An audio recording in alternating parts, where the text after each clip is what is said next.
Hotep. Aujourd'hui, je vais revenir une fois de plus sur le chapitre sur la consommation de la viande de porc et les dérivés. Ça veut dire saucisson, jambon et tout ce qui va avec le porc, les hot dogs et tout ça. Voilà.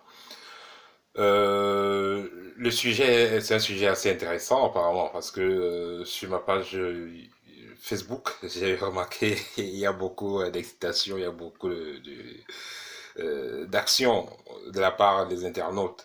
Bon, certains disent que si je vais vous lire les messages, c'est grave. Hein? Quelqu'un m'a dit va te faire cuire un œuf, l'autre m'a dit ben voilà,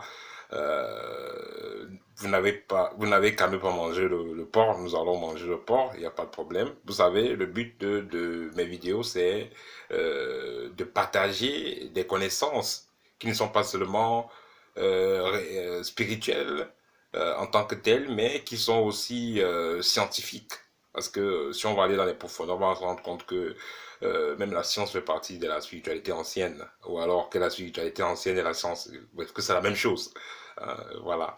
Donc, bref, le but de mes partages, c'est d'avoir une meilleure condition de vie, c'est d'être meilleur chaque jour, parce que je pense que nous sommes sur Terre pour apprendre, et voilà. Et chaque jour, on essaie de comprendre ce qui n'allait pas mieux hier, pour pouvoir modifier et pour pouvoir mieux se sentir aujourd'hui et mieux programmer le demain.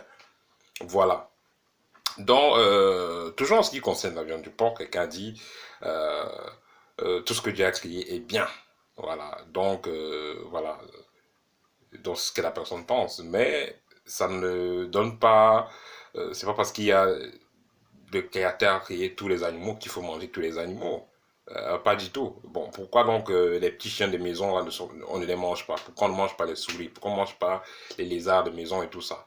Bon, certains gens vont dire encore, oui, bon voilà, les Chinois mangent un peu de tout. Et en ce qui concerne le porc, les Chinois mangent,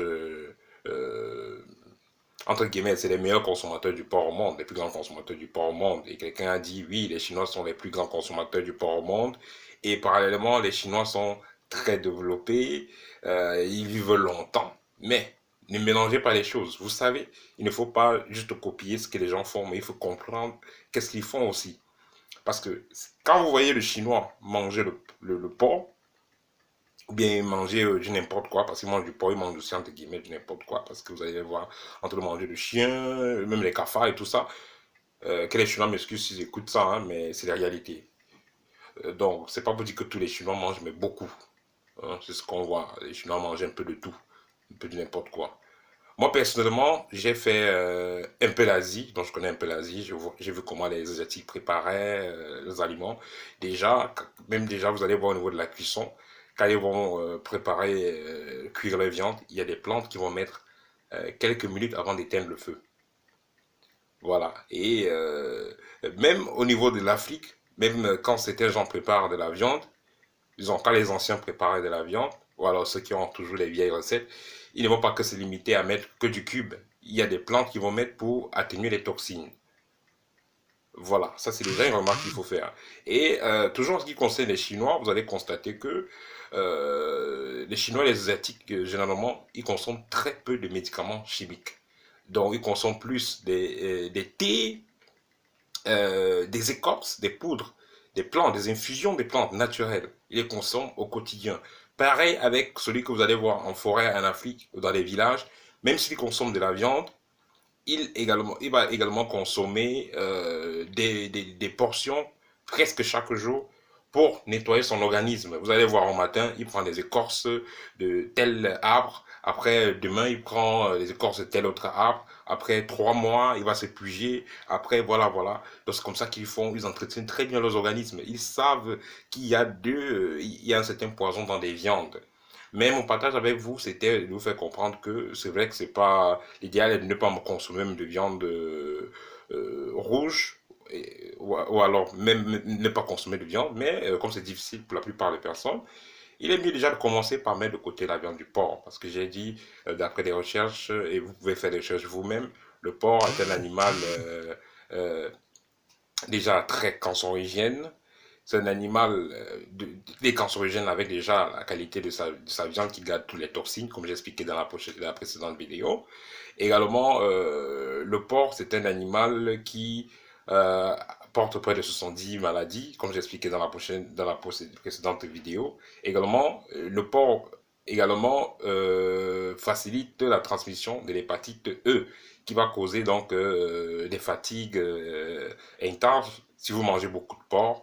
Faites l'expérience, après avoir mangé beaucoup de porc, vous allez rendre compte que vous êtes toujours, il y a la fatigue qui va augmenter. Voilà, il y a les douleurs d'estomac, problèmes d'articulation, problèmes de rhumatisme et perte d'énergie. Parce que, comme j'ai dit dans les précédentes vidéos, les aliments qui prennent beaucoup de temps dans la digestion vous fait perdre beaucoup d'énergie. Quand vous avez mangé léger, vous avez mangé des aliments légers, alors vous avez plus d'énergie et vous ne dormez pas trop, hein, vous êtes à l'aise. Mais si vous avez bien mangé la viande là, à savoir la viande du porc, ces viandes lourdes là, et par la suite, vous aurez envie de dormir et vous allez longtemps dormir parce que votre corps demande beaucoup de temps et beaucoup d'énergie pour pouvoir digérer ce que vous avez mis dans votre estomac. Voilà. Également, le porc est porteur du Taenia solium. Ça veut dire que c'est une parasite qui est généralement appelée le Taenia. Hein. Et cette parasite-là n'est pas seule. Il y a également la trichinella, il y a également le virus méningue. Voilà, donc ça c'est ce que vous allez retrouver dans le porc. En ce qui concerne tous ces virus, le plus dangereux donc, est le ténia. Et le ténia, il va être détruit dans la cuisson avec le feu. Oui, il n'y a pas de problème. Mais le ténia a également des œufs qui va laisser dans la chair et qui, malgré que vous allez mettre la viande dans la cocotte minute, dans le four et tout ça, ces œufs-là ne seront pas détruits. Ces œufs-là vont rester. Et quand ces œufs-là vont rester maintenant, ces œufs-là pourront donc aller se stagner au niveau du cerveau, ce qui va créer des pertes de mémoire.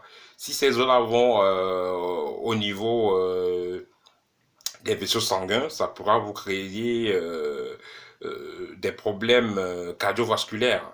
Pareil, si ça va au niveau du cœur ou des vaisseaux, bref, ça va vous créer des problèmes cardiovasculaires. Également, la viande du porc accélère le vieillissement. Ça va accélérer le vieillissement.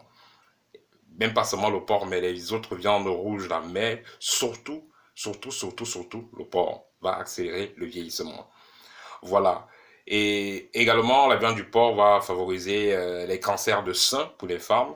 Ça va faire en sorte que les hommes, ça réduit la performance sexuelle des hommes aussi, en commençant déjà par attaquer les reins. Voilà. Et selon les recherches faites même par l'OMS, ils disent que 50 grammes de viande transformée, donc les saucissons, les jambons, les pâtés, augmentent à 18% le risque d'attraper un cancer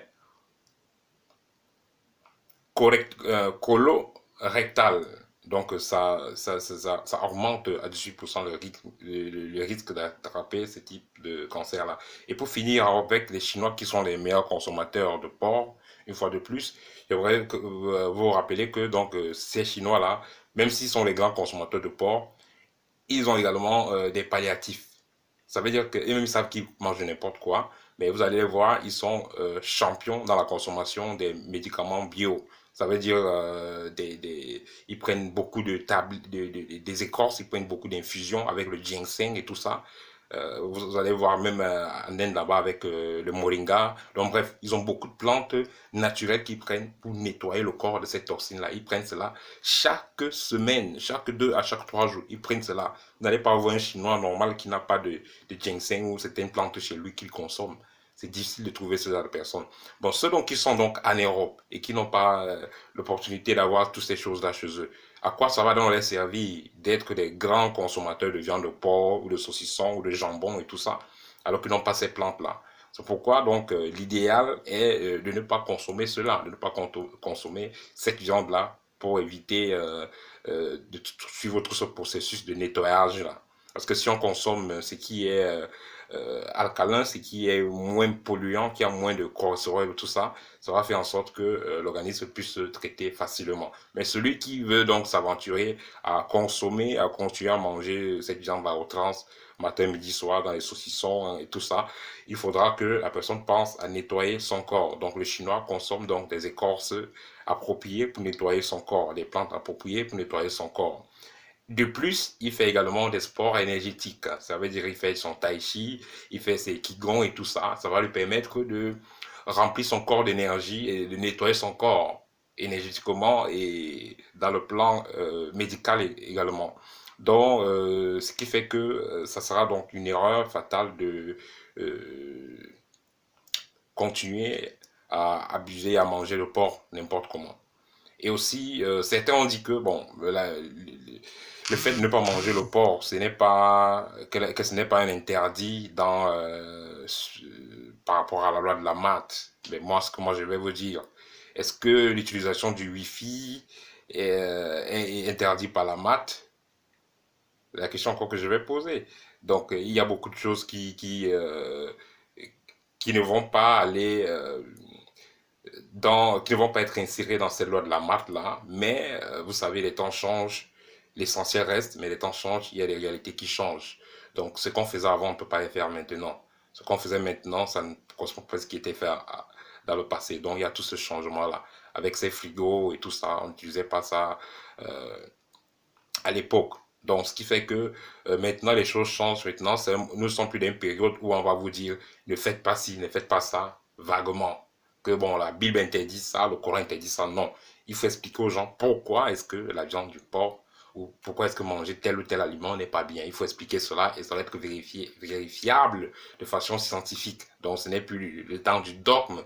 Nous sommes à la période de la connaissance où, quand on vous donne des informations, vous pouvez vérifier vous-même. Donc, et le but de notre chaîne donc, est de partager des connaissances qui vont aider tout le monde à pouvoir avoir une vie meilleure, à pouvoir être en meilleure santé, à pouvoir être heureux. Donc, c'est ça. Et voilà, donc c'est tout ce que je voulais partager avec vous aujourd'hui, donc sur la deuxième partie pour qu'il y ait plus d'éclaircissement. Vous savez, je suis à la base enseignant, donc quand je passe des messages, je fais des publications, le but est que les gens comprennent ce que je veux faire passer comme message. Donc s'il n'y a pas de compréhension, cela doit... euh, cela va me pousser donc à pouvoir réitérer le message pour que, ou alors reformuler pour que le message puisse se passer. Voilà, si vous êtes nouveau dans la chaîne, il sera bon de vous abonner pour ne pas manquer à ce que nous sommes en train de faire. Donc, nous sommes en train de faire grandir la communauté pour ne pas manquer, pour être toujours au courant de ce qui se passe et pouvoir échanger avec nous. Merci donc de partager. À très bientôt. Au thème.